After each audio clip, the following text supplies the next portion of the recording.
هارون الرشید یو ځل تږی شو، خپل خادم ته ویل چې اوبه راوړه. نو هغه خادم په پیالې کې ورته اوبه راواخیستلې. چې کله د اوبه لاس کې ونیوللې نو دې مجلس کې یو عالم ناسو.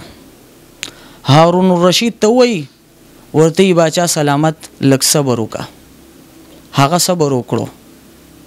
نو دا عالم ورته فرمایي ورته وایي که چېرته په دنیا کې صرف یو پیالې اوبه دي او ته تږی شوی نو د اوبو قیمت په ته څه لګي؟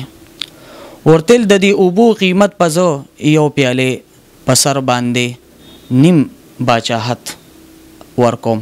یعنی چې که چا ماله اوبه راکړې نو هغې په بدل کې به زه دا نیم باچاحت ورکړم. ورته ښه. ورته تا اوبه اوس کلې، اوس دې دا اوبه بندې شوې.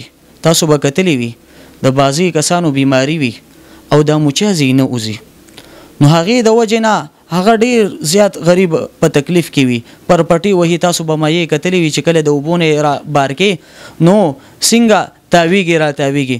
نو دغه حال د هغه مریض وي. الله رب العزت دې موږ د دې بیمارۍ نه په امان کې وساتي. نو عزتمندو ورته لکه چېرته دستا د مچیازو دغه لاره بنده شوه او په دې ټولو دنیا کې یو حکیم دی، یو طبیب دی او د سره دا دوا میلاویږي، دوایي میلاویږي، دین علاوه بل چا سره نه میلاویږي. نو د دې قیمت پته څه لګي؟ نو هارون الرشید بیا ورته وایي ورته زه به نیم باچاحت د دې په مقابله کې ورکوم چې چا مال را د دې دوایي راکړه او هغې په ذریعې سره زما د مچیازو بیماری ختمه شوه، کوم مچیازې بندې وي هغه کولاو شوي. نو هغه عالم ورته فرمایي ورته یعنی مطلب دا چې د یو پیالې په بدل سره ته نیم باچاحت ورکې او هغه پیالې چې بیا کله خارج کې او د هغې علاج کې بیا هم ته نیم سلطنت او نیم باچاحت ورکې. نو الله رب العزت په تا باندې سانه فضل کړی دی، تا په زرګونو پیالې څکړي دي. آیا الله رب العزت شکریا تا ادا کړې ده؟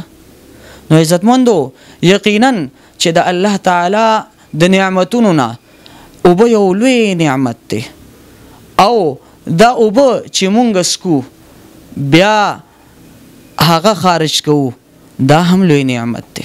صرف اوبه څکل خو نه دي، اوبه څکلو سره د دې وتل هم ضروری دي.